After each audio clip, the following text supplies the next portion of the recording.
Entregué toda mi vida a mi hijo, trabajando en 3, a veces hasta 4 empleos a la vez, solo para saldar las deudas que dejó mi marido, para que mi muchacho pudiera ir a la universidad, para apoyar su carrera cuando apenas estaba comenzando. Ahora ya no me queda nada que realmente sea mío, salvo unas articulaciones desgastadas y un cuerpo cansado que ya no responde como antes. Todo lo que siempre quise fue un techo sobre mi cabeza y un poco de cariño, un poco de respeto del hijo, por el que lo sacrifiqué todo. ¿Acaso eso está mal? Es pedir demasiado. Si no fuera por el tesoro que dejó mi esposo, probablemente tendría que seguir trabajando hasta el último de mis días, tal vez morir en la calle sin que a nadie le importara. Estaba parada frente al fregadero, con las manos metidas en una palangana de agua tibia, tallando por tercera vez el mismo plato cascado. Me dolían los dedos, no por la edad, sino por algo más pesado, una angustia que se me pegaba al cuerpo como si fuera otra piel. Desde el comedor sus voces volvieron a sonar. «Mamá ya firmó los papeles», dijo Álvaro, esta vez más alto. «No es como si estuvieras haciendo algo con esta casa». Jimena añadió: «Es por el bien de todos, Dolores. No podemos seguir tirando dinero en una casa que se está cayendo a pedazos. No estás ayudando con los gastos, ¿o sí?». Sus palabras me llegaron como fragmentos de vidrio. Me sequé las manos despacio y me giré hacia el comedor. Los papeles ya estaban sobre la mesa, justo al lado del bolígrafo que Álvaro había dejado como si fuera un arma. «Me llamo Dolores Márquez. Tengo 60 años. He sido viuda desde hace casi 40 años.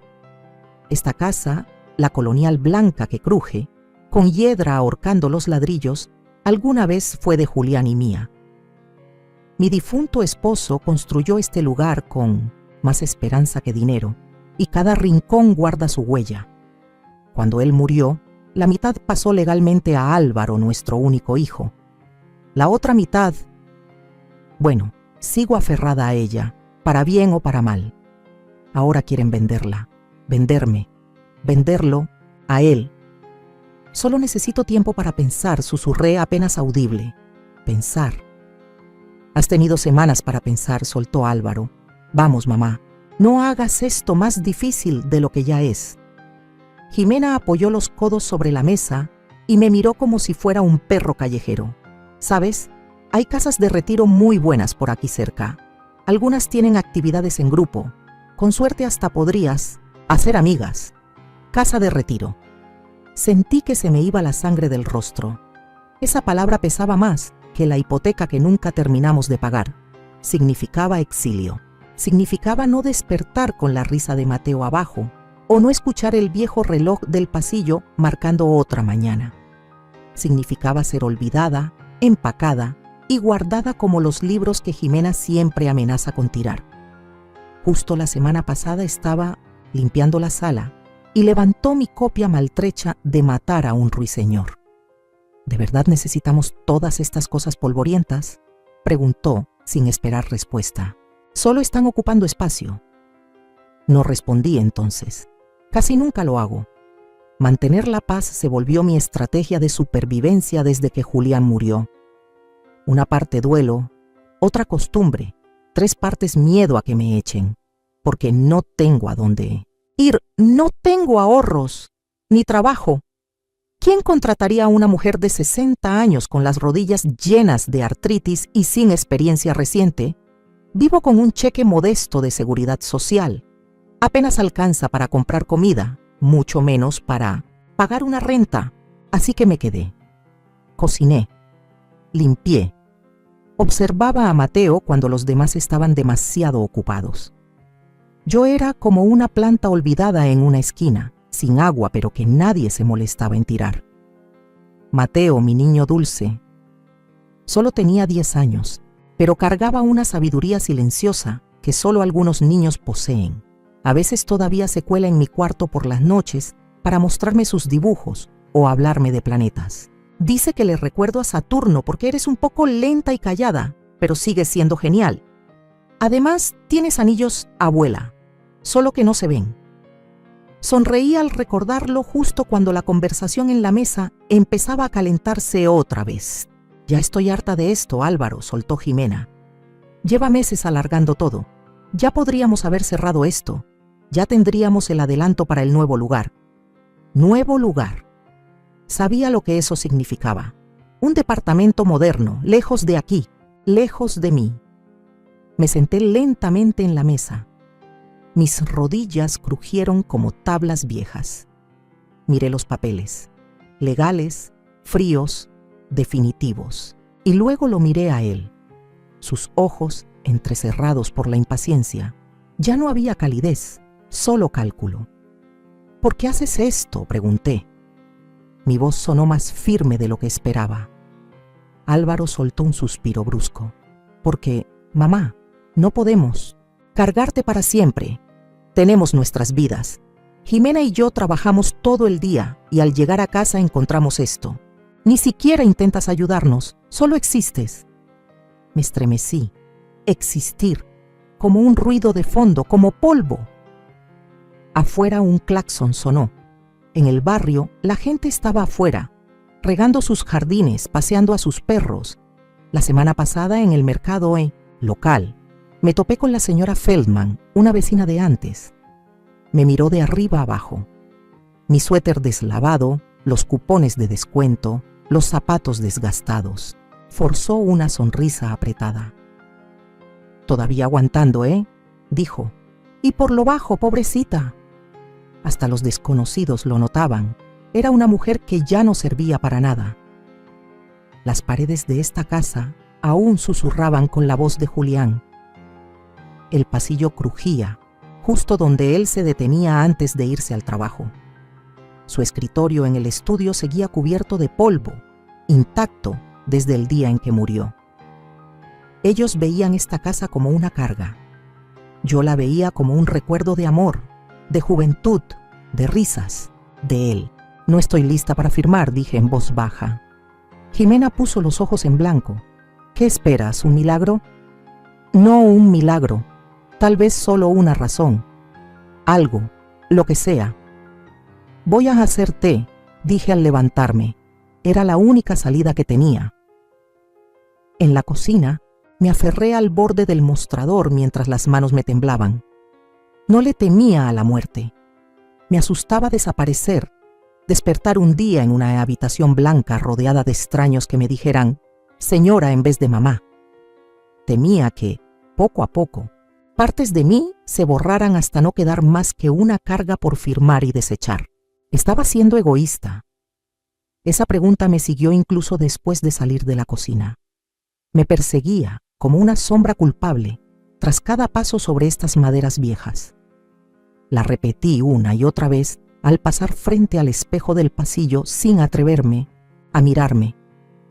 Le había entregado mi vida entera a mi hijo, mi cuerpo, mi tiempo, mi salud, cada pizca de energía que me quedó tras la muerte de Julián. Y lo único que alguna vez esperé a cambio fue que algún día me mirara como lo hacía Julián, con gratitud, quizás hasta con orgullo. Pero me había convertido en algo que él solo quería firmar y dejar atrás. De verdad era tanto pedir que me recordaran, que me cuidaran. Me dejé caer al borde de la cama, dejando que mis pensamientos me arrastraran como una marea hacia atrás en el tiempo, de vuelta cuando era otra persona. Antes de ser Dolores Márquez, fui Dolores Luis Ellison. Enseñaba tercero de primaria en un aula tranquila bañada por el sol, con olor a gis y libros viejos. No era extraordinaria, pero sí confiable. Tenía un salario fijo, un departamento pequeño con pintura descascarada y el sueño de conocer París algún día. Luego llegó Julián. Entró en mi vida como una tormenta de verano, encantador, ambicioso, impredecible. Se dedicaba a importar y vender antigüedades raras, siempre hablando de bustos de mármol de Roma o cerámicas egipcias como si fueran sus vecinos. Había una energía en él que no podía resistir. Cuando amaba, creía. Y cuando creía en algo, tú también creías.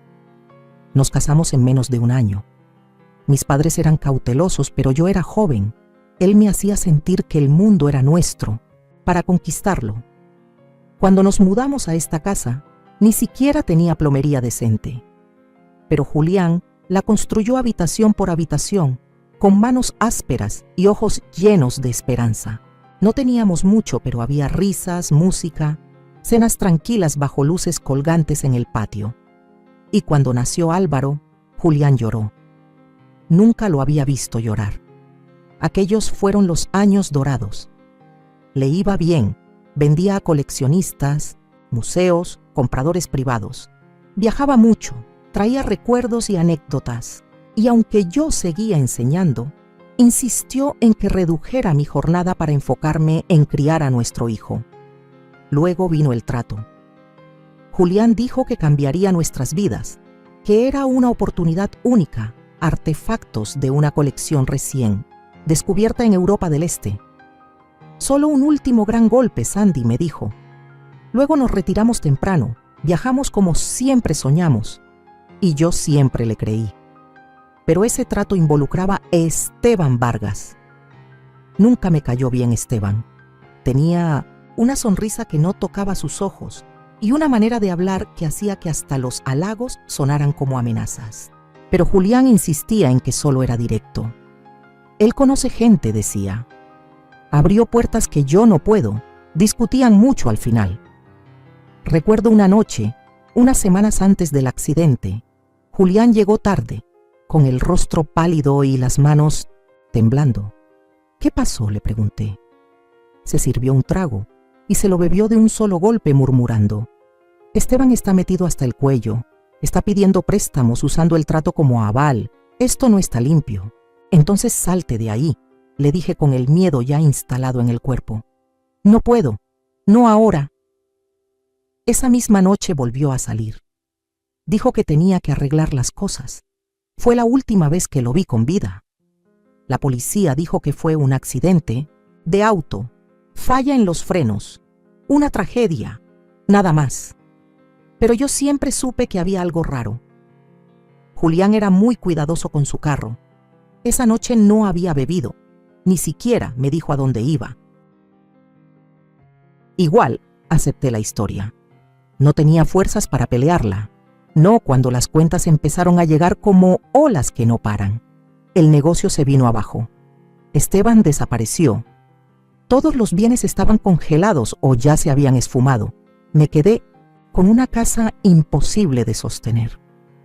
Muertes que no podía explicar y un hijo que cada día se parecía más a su padre. Intenté volver a dar clases, pero ya no era la misma. El dolor te vuelve lenta. El mundo suena más fuerte. Las voces de los niños, que antes eran música, ahora me desgarraban por dentro. Trabajaba turnos nocturnos en una gasolinera, limpiaba medio tiempo en el diner del barrio, cuidaba niños los fines de semana solo para alcanzar para el súper y la colegiatura de Álvaro. Hasta que un día el director me llamó aparte. Dolores, ya no eres tú, los niños necesitan más estabilidad. Y con eso perdí el último pedazo de mí que todavía se sostenía. No culpaba a Álvaro por portarse mal, solo era un niño. Empezó a faltar a clases, a pelearse. Traté de imponer disciplina, pero cada vez que le alzaba la voz, veía a Julián en sus ojos y me deshacía. Le di más de lo que debía. Necesitaba amor. Traté de darle todo lo que tenía, pero en algún punto ya no podía ni mirarme sin soltar un suspiro. La madre de Julián lo empeoró todo. Siempre decía que yo no estaba a la altura, que una maestra con sueños no debía aspirar a más. Una vez, después de una cena de Día de Acción de Gracias, me susurró entre dientes: debiste casarte con un bibliotecario. No fue al funeral de Julián. Mandó una tarjeta con un cheque que rebotó. 16 años. Ese es el tiempo que llevo siendo invisible. Me levanté y caminé por el pasillo, dejando que mis dedos acariciaran el papel tapiz gastado. Todo en muy lentecientes. Esa habitación del fondo aún olía a él. Libros, loción, cedro. Nunca dejé que vaciaran su estudio. Jimena se quejaba de que estábamos desperdiciando espacio, pero yo la ignoraba. Era el último rincón que todavía se sentía como hogar. A veces me siento en su viejo sillón de cuero. Cierro los ojos y finjo que va a entrar por la puerta. Imagino sus pasos, la manera en que tarareaba desafinado cuando creía que nadie lo oía. Pienso mucho en esa noche, la que nunca volvió. Si lo hubiera suplicado que se quedara, si hubiera insistido, pero los remordimientos son bestias hambrientas. Te devoran vivas si los dejas. Y sin embargo, hoy algo dentro de mí se quebró.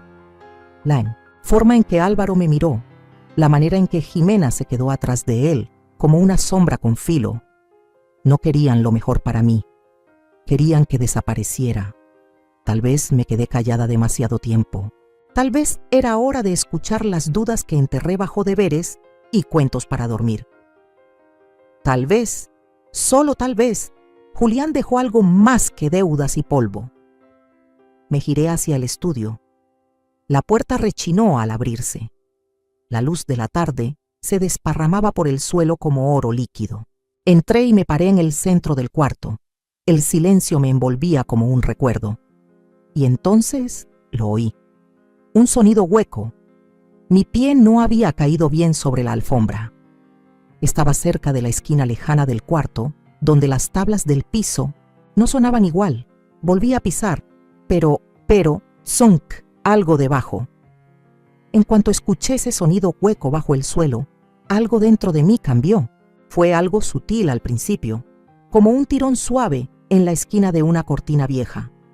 Pero esa sensación se quedó conmigo mucho después de salir de la habitación, siguiéndome hasta el sueño y despertando de nuevo en cuanto abrí los ojos a la mañana siguiente. Esa tarde, mientras Álvaro y Jimena estaban fuera y Mateo en la escuela, volví al despacho de Julián. Cerré con llave detrás de mí, aunque a nadie le importaba lo suficiente como para tocar la puerta. El entarimado en cuestión estaba desgastado por años de sol y pasos.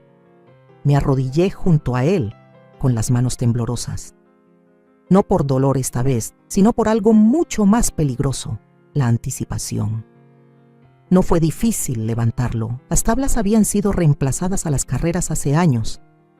Debajo, en una cavidad polvorienta de concreto, había una caja fuerte, antigua y pesada, de esas con dial de bronce y óxido en las esquinas. Se me cortó la respiración. Julián, susurré en voz alta, con un temblor que mezclaba asombro y miedo. ¿Qué dejaste atrás? Mi mente corría. No había visto esa caja fuerte en años. No desde que la instaló, escondida en un armario cuando todavía éramos jóvenes y soñábamos con una jubilación tranquila. Pero había algo que sí recordaba con claridad. Aquella llavecita de bronce que una vez me mostró riendo. Just in case I forget the combination, Sandy, always good to have a backup. Jamás pensé que la necesitaría. Me levanté y crucé al viejo escritorio donde sus cosas seguían intactas tras más de una década. Tercer cajón. Debajo de pólizas amarillentas y bolígrafos rotos. Ahí estaba. Con los dedos temblando volví a la caja, me arrodillé de nuevo y deslicé la llave en la cerradura. Giró con un suspiro metálico. La puerta se abrió despacio, revelando sombras y después secretos. Fajos de billetes de $100 atados con cintas descoloridas. Estuches de joyas con piezas que no veía desde hacía años. Regalos de Mid-80 System, Julián, que yo había creído vendidos o perdidos. Algunos objetos pequeños, antiguos, envueltos en tela. Una brújula de bronce, un amuleto de plata, una figurita de jade que parecía demasiado valiosa para haber estado tanto tiempo guardada. Pero fueron los papeles los que me dejaron sin aliento. Una carpeta con la etiqueta Derrick Imports. Y debajo, una libreta de cuero gastada. La letra de Julián. Me senté sobre los talones, la libreta contra el pecho como si fuera un latido. Por mucho rato no me moví. Cuando por fin la abrí, el olor a tinta vieja y papel me envolvió. No era un diario en el sentido clásico, era más bien un registro. Entradas cortas, pensamientos sueltos, números, nombres, una preocupación que se hacía más densa con cada página. Él sabía que algo no iba bien. "Derek's pushing me to finalize the Budapest deal", decía una línea. "Too much risk, the valuation doesn't add up". Otra entrada. "Found discrepancies in the warehouse inventory. Someone skimming. Could be Derek or someone Derek's working with". Luego, "Threatened me today. Said I was too sentimental. To be in this business.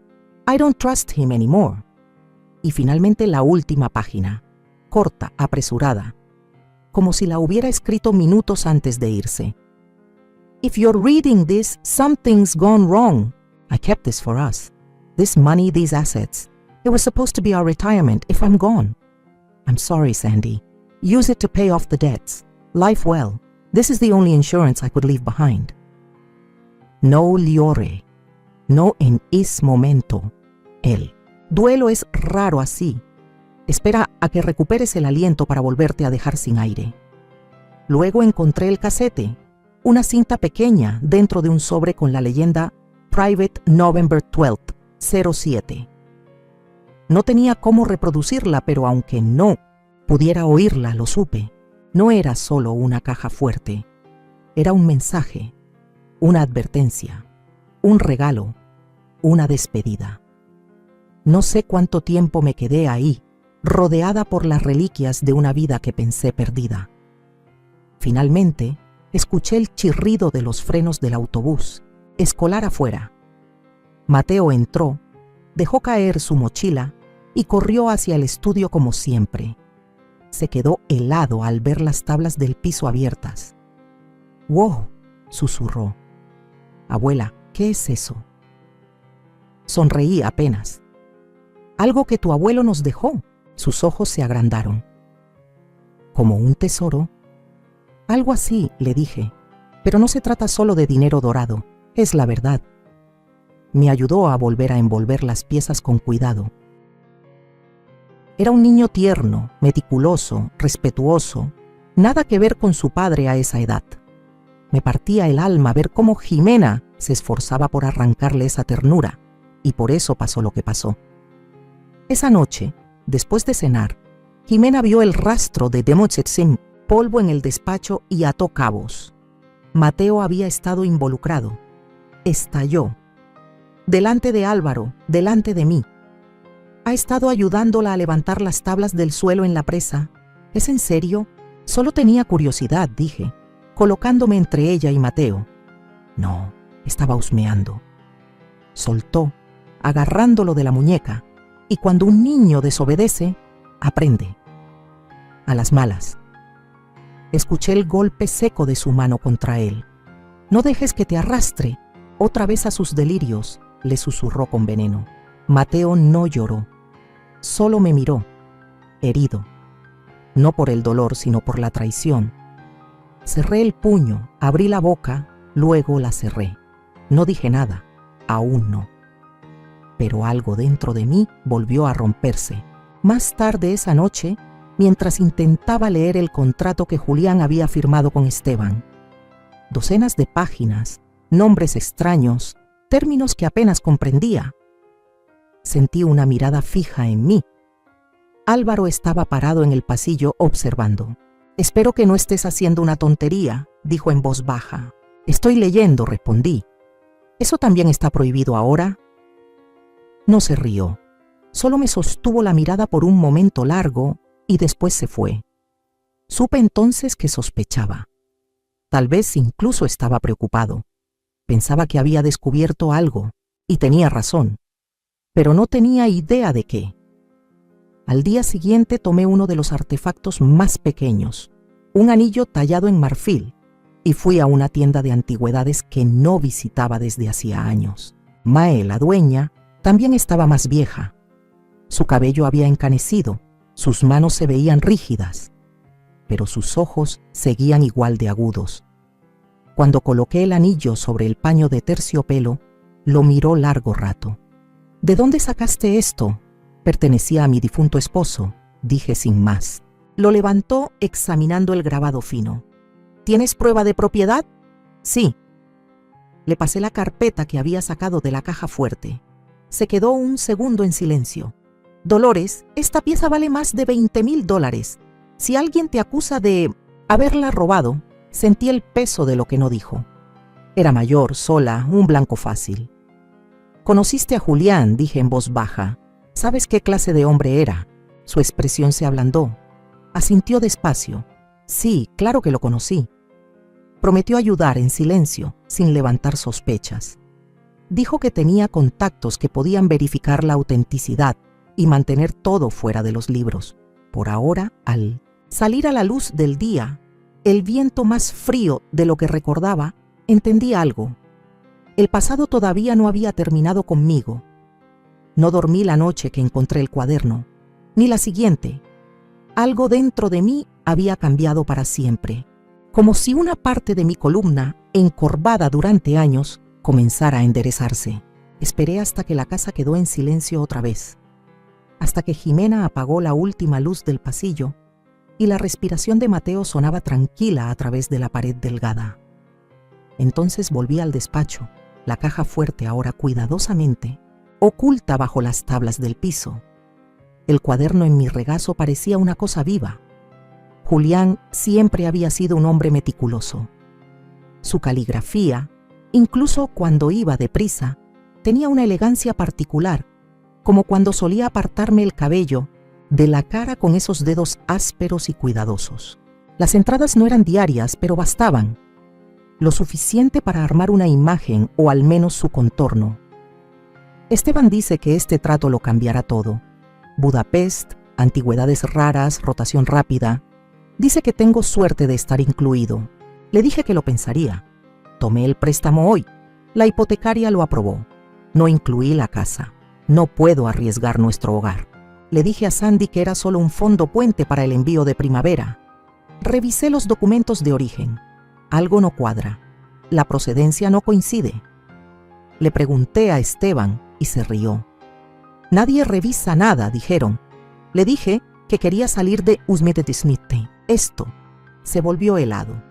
Muy helado. Ya es tarde para la moral, Richie, dijo. Sonrió al decirlo. Todavía tengo grabada esa sonrisa. Esteban tenía esa cara que podía fingir ternura el tiempo justo para que dudes de tu intuición. El día que lo conocí, pensé que estaba esforzándose demasiado. Ahora sé que no se estaba esforzando en absoluto. Estaba ocultando algo. Algo cruel. Si algo me pasa, que se sepa que no me fui en silencio. Sandy, esto ya no tiene que ver con dinero. Es cuestión de hacer lo correcto. No puedo quedarme callada. Las últimas 2 páginas ni siquiera eran entradas completas, solo garabatos. Una paranoia que crecía. Notas sobre documentos desaparecidos. Esteban apareciendo sin avisar. Y luego, con una letra temblorosa e irregular. Si estás leyendo esto. Ya me fui. Apreté el cuaderno contra el pecho y me dejé llorar. Por el hombre que perdí, por la confianza que él depositó en alguien que lo destruyó, y por la versión de mí misma que enterré hace mucho para poder sobrevivir. A la mañana siguiente, mientras Álvaro y Jimena discutían sobre refinanciar su coche, envolví las pruebas más comprometedoras que encontré en la caja fuerte. El contrato de Julián con Esteban, la foto de ambos dándose la mano en el almacén, un casete marcado oficina 10 de noviembre y varias impresiones con detalles de transferencias bancarias. Las metí en un sobre. Necesitaba respuestas legales. Me puse el abrigo más elegante que tenía, aunque el forro ya estaba roto, y me fui al centro. La oficina jurídica de Tomás Herrera y Asociados seguía igual que hace más de 10 años. La planta de plástico en la esquina seguía llena de polvo. La recepcionista, más joven de lo que esperaba, me miró con una mezcla de educación y desconcierto. «Vengo a ver al señor Herrera», dije. Me sonrió con disculpas. «¿Tiene cita?». Le devolví una sonrisa cansada. «Dígale que soy Dolores Márquez. Él se va a acordar». Y se acordó. Tomás se veía más viejo de lo que recordaba. Su cabello, que antes era entrecano, Ahora era casi totalmente blanco. Al entrar a su oficina, todavía se percibía ese leve aroma a tabaco de pipa que siempre impregnaba sus trajes. «Dolores», dijo estrechándome la mano. «Ha pasado mucho tiempo». «Sí», respondí. «Demasiado, quizás». No me preguntó por qué estaba allí. Esperó. Le deslicé el sobre por la mesa. Julián guardaba esto. Lo encontré hace poco. Creo que sabía que algo terrible le iba a pasar. Abrió el sobre despacio, revisando cada documento sin decir nada.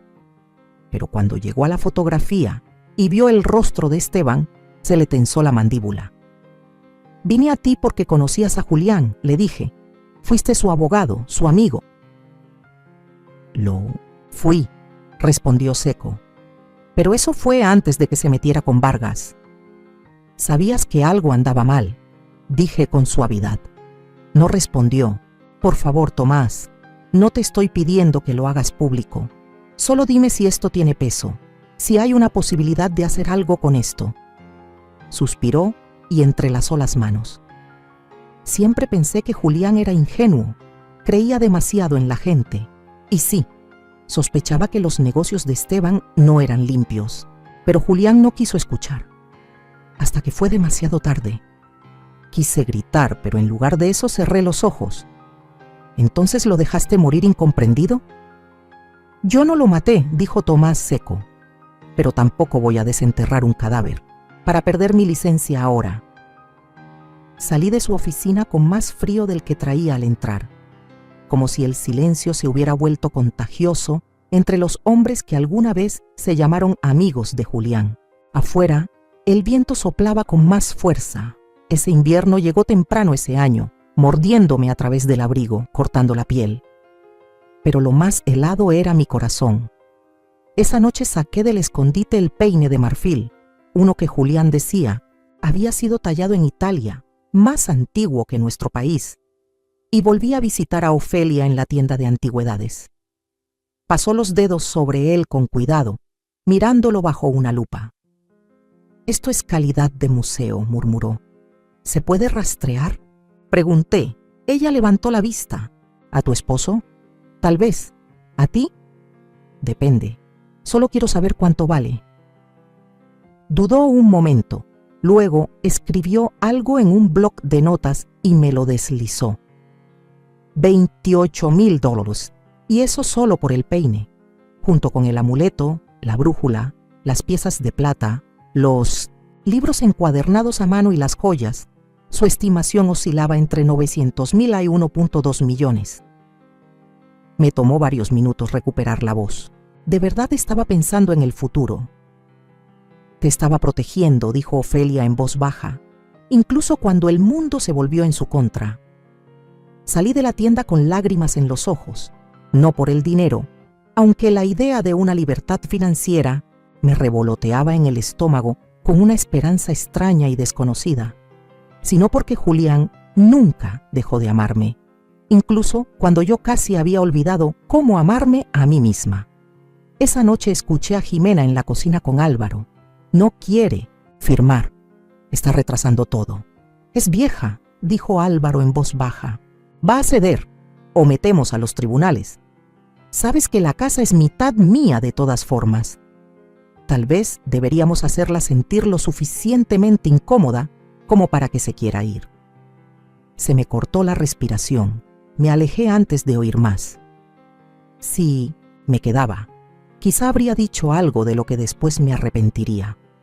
En cambio, subí, cerré la puerta de mi habitación y me senté en el suelo con la libreta de Julián abierta frente a mí. Durante mucho tiempo, creí que el silencio era una forma de sobrevivir, pero quizá ya era hora de hablar.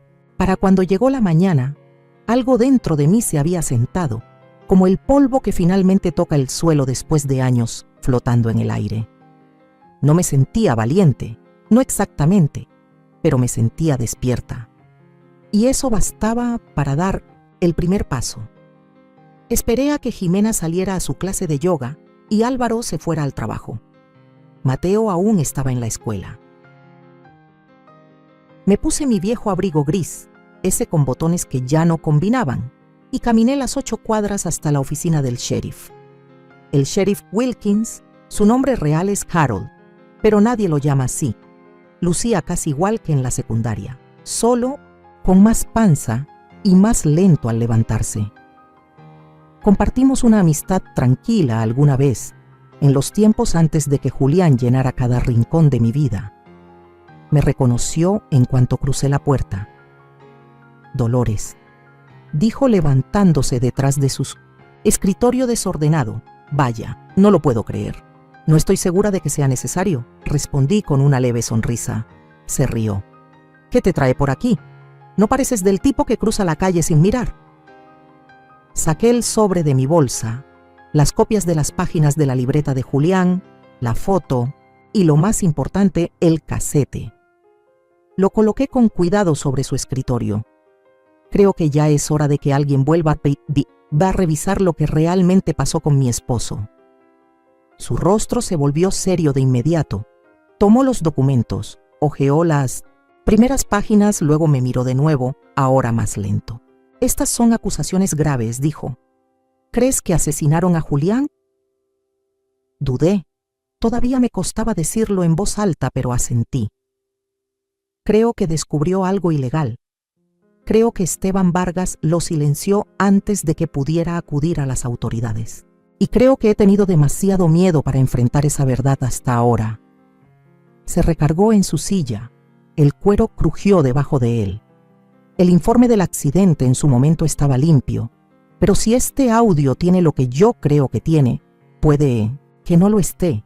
No lo hemos escuchado, dije. No tengo reproductor de casetes, yo sí. Abrió un cajón y sacó una grabadora que parecía no haber sido usada desde principios de los 2000. Metió el casete y presionó play.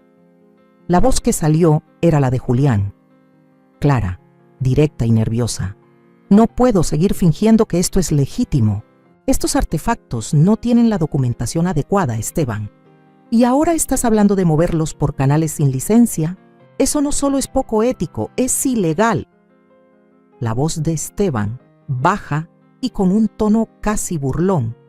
¿Tú crees que a esos donadores de museos les importa de dónde vienen las piezas? Solo quieren placas con sus nombres y un poco de prestigio. Despierta, Julián. Ahora estás en el mundo real. Wilkins pausó la grabación. No dijo nada durante un largo momento. Bueno, dijo al fin. Sabía perfectamente en lo que se estaba metiendo. ¿Eso basta?, pregunté. ¿Para reabrir algo? Se frotó la mandíbula. No basta para probar que hubo algo turbio, pero sí para revisar los negocios de nuevo. En cuanto empiece a escarbar en los tratos de antigüedades de Esteban, la presión podría hacer que algo salga a la luz. Si hay huellas, las encontraremos. Exhalé lentamente, sin darme cuenta de que estaba conteniendo el aire. Eso era todo lo que necesitaba saber. Miró de nuevo la foto. Él te dejó todo esto, ¿no? ¿Para protegerte? Sí, susurré. Y pienso protegerlo también, incluso ahora. Cuando me levanté para irme, Wilkins me tocó el brazo con suavidad. Siempre. Te admiré, Dolores. Incluso cuando tú no lo notabas. En ese gesto había calidez, amabilidad, no romance. Y por un instante me permití sentirme agradecida por ello. Al volver a la casa, el frío había regresado, no solo por el clima, sino por las miradas que sabía que me vigilaban. Álvaro había instalado una pequeña cámara en una esquina de mi habitación. La encontré por casualidad, escondida en una planta de mentira cerca del librero. Esta vez, el corazón no se me aceleró. Simplemente la desconecté, la puse sobre mi buró y dejé que mirara al techo. Más tarde esa noche, Jimena entró en mi cuarto sin tocar. Desconectaste la cámara. Lo hice. No tienes nada que esconder, ¿verdad?, preguntó sonriendo sin calidez. Solo mis pensamientos, respondí, que creo que aún tengo derecho a mantener, privados. Entrecerró los ojos y se acercó más. No olvides que esta no es solo tu casa. No, respondí. Es de Álvaro y mía, mitad y mitad. Solo estás ocupando un espacio prestado. Su rostro se endureció. Dio media vuelta y se fue, azotando la puerta. Esa noche, mientras bajaba las escaleras con una canasta de ropa, Jimena pasó junto a mí en el descanso. Me rozó el brazo al pasar con la fuerza justa.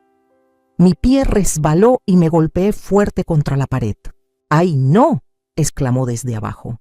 ¿Estás bien, Dolores? Seguro te mareaste.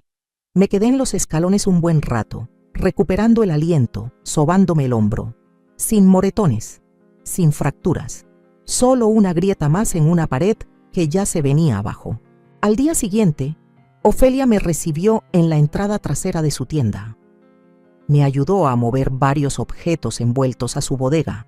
El espacio era estrecho pero limpio y, sobre todo, seguro. ¿De verdad vas a hacer esto?, dijo mientras cerraba con llave el gabinete. Tengo que hacerlo. No puedo seguir guardando todo en esa casa. Ya empiezan a sospechar. Vino un tipo, agregó, con tono más serio.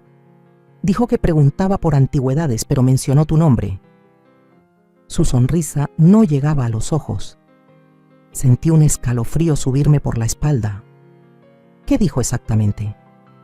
Solo que debería tener cuidado con a quién ayudo. Asentí lentamente. Eso suena a alguien que Esteban podría haber enviado. No le tengo miedo, dijo. Pero ten cuidado, Dolores. Estás revolviendo una olla que llevaba mucho tiempo quieta. Lo sé, respondí. Pero tal vez nunca debió quedarse quieta. Esa noche me quedé sola en el estudio.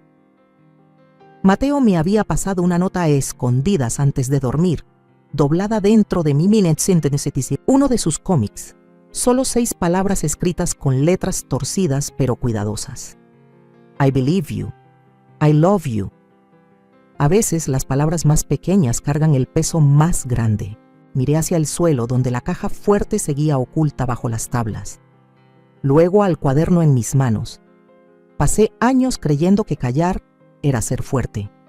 Pero quizá la verdadera fuerza era hablar ahora, mientras aún importaba. Álvaro no era malvado, pero sí era pequeño, limitado en su forma de pensar, limitado en su manera de querer. Y por fin entendí que no se trataba de que no pudiera confiar en él. Es que nunca me quiso lo suficiente como para merecer esa confianza. No me veía, ni como persona ni como madre. Pero ahora yo sí me veía. Y por fin estaba lista para actuar como si valiera la pena. Acepté firmar. Después de todo, después de los golpes silenciosos, las sonrisas que escondían heridas, los años encogiéndome para no incomodar, dije que sí. Lo dije bajito, en la mesa del desayuno, mientras Jimena fingía leer un correo y Álvaro deslizaba el dedo por su celular. La luz de la mañana caía dispareja sobre el piso de la cocina, lanzando sombras alargadas que parecían más sinceras que cualquiera de los que estábamos ahí. Voy a firmar los papeles, dije. Ya es hora. Jimena levantó la mirada primero. Sus ojos iban con cuidado, demasiado rápido como para estar sorprendida. ¿Estás segura? Asentí. Álvaro exhaló, pero no fue alivio. Fue algo más frío, satisfacción, como si hubiera ganado algo. Creo que es la mejor decisión, dijo, sin mirarme a los ojos. Nos encargaremos de la venta. Puedes mudarte este fin de semana. Tal vez fui ingenua al imaginar un momento de ternura. Gracias. Un instante en que me viera no como una carga, sino como una madre. Pero no hubo nada. Igual sonreí. Esa parte se me daba bien. Había decidido irme, y no solo de la casa. Dejaba atrás esa partecita dolida de mí, que aún esperaba que algún día Álvaro entendiera lo que había sacrificado por él, lo que perdí, lo que enterré para poder seguir. Esa tarde llamaron a una reunión familiar en la sala. Jimena preparó té, su versión de la civilidad. Álvaro llevaba puestos sus pantalones de oficina, como si esto fuera una negociación, de trabajo. Mateo estaba sentado en las escaleras medio escondido, los ojos bien abiertos. Cerramos la venta la próxima semana, anunció Álvaro. Ya aceptamos una oferta. Comprador de contado. ¿Quieren remodelar? claro, murmuré. ¿Para qué conservar lo viejo cuando puedes destruirlo y llamarlo progreso? Jimena me ignoró. Tendrás que desocupar mañana. Contratamos un servicio de mudanza para tus cosas, las que decidas llevarte. ¿Y a dónde se supone que voy?, pregunté. Un departamentito amueblado en el centro, respondió demasiado rápido. Mes a mes. ¿Será suficiente? Suficiente. Repetí la palabra. Me observaron firmar los documentos de transferencia como halcones sobre un animal herido. Y cuando el último trazo de mi pluma completó la última página, cerré la carpeta con cuidado y me puse de pie. Empacaré esta noche. Jimena parpadeó. ¿Esta noche? Pensé que querías hacer esto rápido. Vaciló. Sí, claro. Álvaro no dijo nada. Miraba los papeles como si fueran lingotes de oro. Esa noche no lloré, tampoco sentí victoria. Solo me sentí vacía. Pero era una clase de vacío distinta a la que había sentido antes. No era el vacío que deja una pérdida, sino el que llega cuando al fin te liberas. Como soltar el aire después de años aguantando la respiración. Un vacío que despeja el alma para que algo mejor pueda llegar. No me ayudaron a empacar. Tampoco lo esperaba. Al amanecer, 2 maletas ya estaban junto a la puerta. Mis recuerdos se habían guardado semanas antes. En el cuarto de almacenamiento de Ofelia, en los rincones de mi libreta, en las palabras que solté en la oficina del sheriff Wilkins. Me fui sin despedirme. Nadie me despidió. El departamento era pequeño, pero era mío. Una sola habitación con una cocineta y una ventana angosta que daba a un callejón de ladrillo. Ahí había una calma que no sentía desde hacía años. No era soledad, era paz. La primera noche preparé té y me senté junto a la ventana, viendo caer la nieve. Por un largo rato solo escuché el silencio. La semana siguiente me reuní de nuevo con Wilkins. Esta vez no llevaba uniforme, solo un abrigo grueso y una bufanda de estambre que parecía hecha a mano. Nos sentamos frente a frente en la cafetería del barrio. De esas con sillones de vinil agrietado y meseras que recuerdan tu nombre. Lo tenemos, dijo simplemente. Esteban Vargas, violaciones aduanales, posesión ilegal de antigüedades protegidas, fraude electrónico. Los federales llevaban años armando el caso. Tu grabación ayudó. ¿Y Julián?, pregunté con la voz atorada. Wilkins asintió despacio. Los detalles de su muerte están bajo revisión. Ya hay suficiente para abrir una investigación sobre si hubo manipulación del vehículo. El informe original, digamos que fue apresurado. Puede que alguien haya influido. Un juez involucrado en ese entonces también está bajo revisión interna. Miré mis manos. Últimamente se veían más viejas, más parecidas a las de mi madre de lo que recordaba. ¿Entonces hay posibilidad de que la verdad salga a la luz? Hay más que una posibilidad, Dolores, dijo. Ya hay impulso. Asentí, en silencio, con lágrimas calentándome las esquinas de los ojos. Él añadió con suavidad. Hiciste lo correcto. Yo había hecho lo difícil. A veces eso es lo único que podemos esperar. Una semana después, la noticia estalló. Empresario local arrestado en operativo federal, red de contrabando de antigüedades expuesta. Nuevas preguntas surgen sobre accidente fatal en 2007. El silencio de una viuda podría revelar la verdad. Álvaro no llamó, pero Jimena sí. Brevemente, su voz era tensa. Nos hiciste quedar como unos tontos, dijo. No, respondí. Solo dejé de fingir. Escuché de Mateo unos días después. Una carta esta vez, doblada con cuidado, con dibujitos a lápiz en las orillas. Querida abuelita, te extraño. Mamá y papá están enojados todo el tiempo ahora. Los oí decir que eres peligrosa, pero yo no lo creo. Yo creo que eres valiente. Quiero ir a verte. Prometo estar callado y no ocupar mucho espacio. Con cariño, Mateo. Leía esa carta cada noche. quedaba un último detalle que aún no decidía. La caja fuerte de Julián guardaba más de lo que jamás imaginé, suficiente incluso después de impuestos y abogados para vivir tranquila, para empezar de nuevo. Tal vez incluso para ayudar a otros.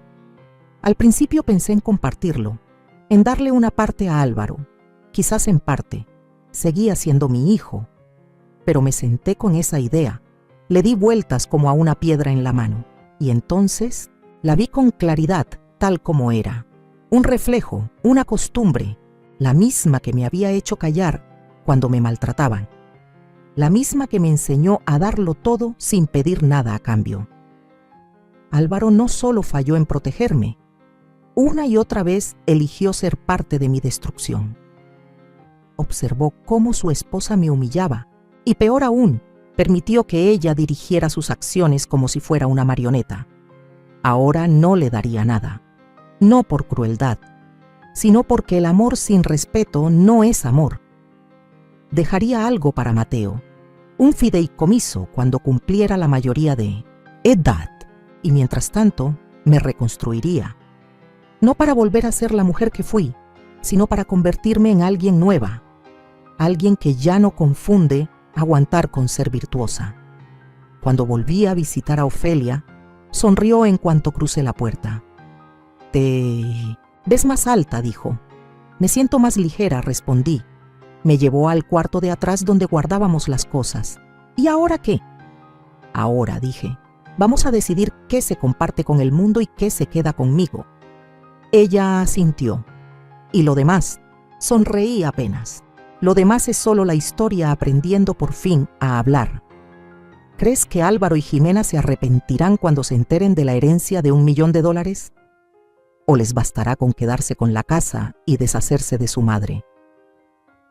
¿Dolores será realmente fuerte y decidida esta vez, o la historia volverá a repetirse? Después de aquella visita a Ofelia, regresé al departamento con el corazón latiendo distinto, no más rápido, no más lento, solo distinto, como si por fin llevara el ritmo de mi propia vida. Me senté junto a la ventana, el té entre las manos, y observé el callejón. Las luces parpadeaban en la distancia. Una pareja discutía en voz baja cerca de los contenedores. Una anciana cruzaba arrastrando una bolsa con ruedas, y yo por primera vez en mucho tiempo no me sentí invisible. Sentí que era parte del mundo, aunque fuera en un rincón olvidado del mapa. Al día siguiente, fui a la oficina del notario. Quería asegurarme de que el fideicomiso para Mateo quedara perfectamente establecido. No iba a cometer el error de dejar nada sin amarrar.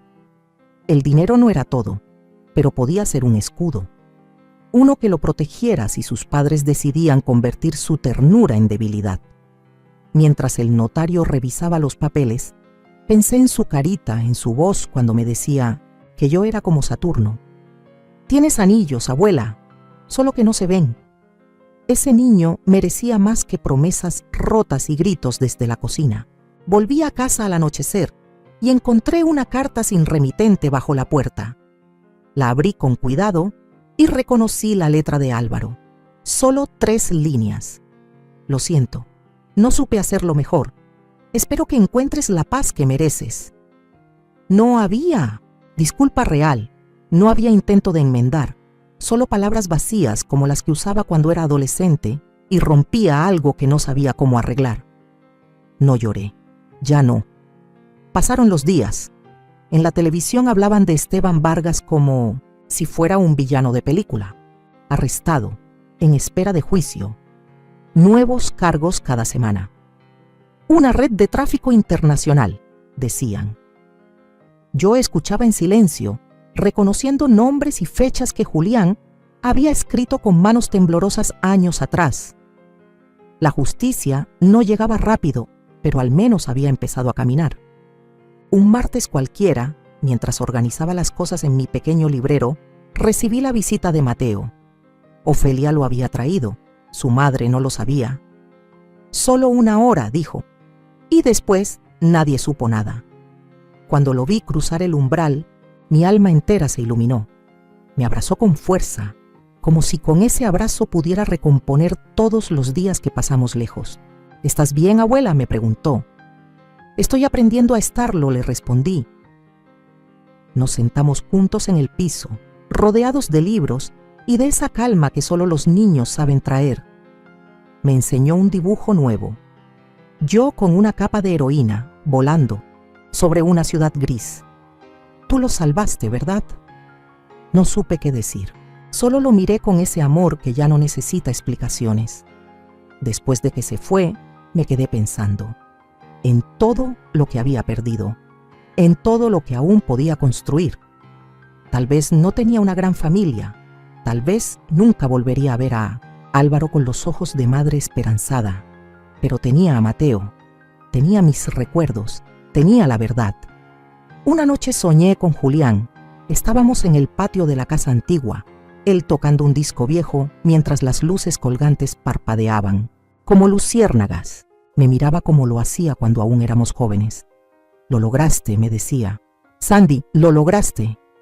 Me desperté con el corazón lleno, no de nostalgia, sino de certeza. Era hora de decidir el destino final de las reliquias. Ofelia me había ofrecido ayudar a crear una pequeña exposición, no para hacerme famosa ni para vender el pasado, sino para contar la historia de un hombre que quiso proteger a su familia y de una mujer que por fin encontró su voz. El día que te entregamos la primera pieza al museo local, Mateo vino conmigo. Caminó junto a mí por los pasillos, admirando las vitrinas con ojos grandes. Cuando llegamos a la urna donde colocaron la brújula de bronce, me tomó la mano. ¿Y ahora, abuela?, preguntó. Ahora, le dije, dejamos que el mundo escuche. Los meses siguientes pasaron como hojas que caen lento, no en silencio, pero sin prisa. Cada mañana me despertaba con menos peso en el pecho. Mi cuerpo seguía adolorido, sí. Las rodillas protestaban cuando me levantaba de la cama y las manos se cerraban con dificultad. Pero algo dentro de mí, algo más profundo, se estaba sanando. El alma, tal vez. El fideicomiso de Mateo quedó sellado. Ofelia fue una de las testigos. Elegí que se entregara a sus 18 años, con una condición escrita en puño y letra, que nunca fuera utilizado para lastimar a otros ni para borrar su ternura. Si algún día le preguntan por qué, quiero que sepa que fue por amor, por el tipo de amor que no pide, que no exige, que solo protege. Una mañana fría, recibí una carta del despacho del sheriff Wilkins. Vargas había aceptado un trato. Confesó los delitos menores a cambio de una sentencia reducida, pero los federales lo perseguían por los cargos internacionales. En su confesión mencionó a Julián.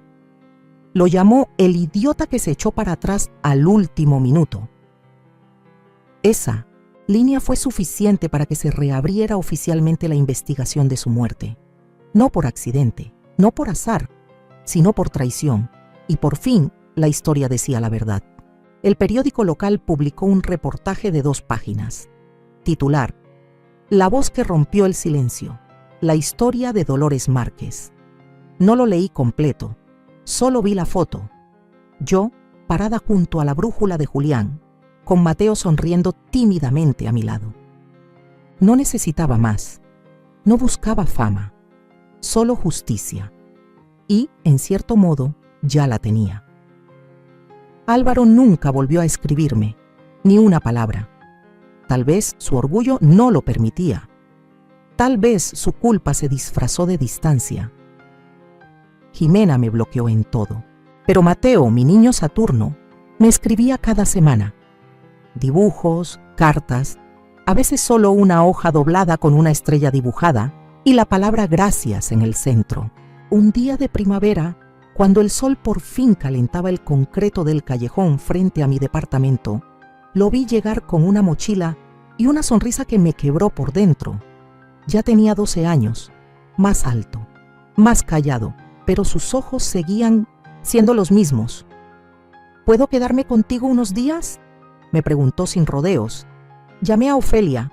Hablamos con un abogado. con un trabajador social. Jimena lo había castigado por visitarme, lo encerró en su cuarto, le quitó sus dibujos y él escapó, no para vengarse, no por rebeldía, sino por amor. Me eligió, a mí. No sabía si la ley me lo permitiría, pero estaba dispuesta a luchar, una vez más, por él. La batalla fue lenta, costosa, emocional, pero logré obtener custodia compartida. Álvaro ni siquiera se presentó. Jimena lloró en la audiencia, pero su rabia era más grande que su amor. El juez falló a favor de Mateo. El menor tiene derecho a mantener una relación sana con la figura materna positiva, dijo. Yo era esa figura. Después de todo, cada noche, cuando Mateo dormía en el catre junto a mi cama, sentía que el mundo por fin tenía sentido. No perfecto, pero justo. Empezamos a salir los fines de semana, al cine, al parque. Le enseñé a hacer sopa de lentejas y él me enseñó a usar TikTok. Me dijo que quería ser astrónomo, o dibujante, o ambas cosas. Una tarde, mientras paseábamos entre los pasillos del museo, se detuvo frente a la brújula.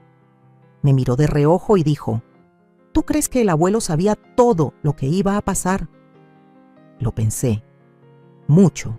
No lo sabía, respondí con suavidad, pero lo temía. Y por eso dejó todo listo, para que si yo despertaba algún día, tuviera algo con qué empezar de nuevo.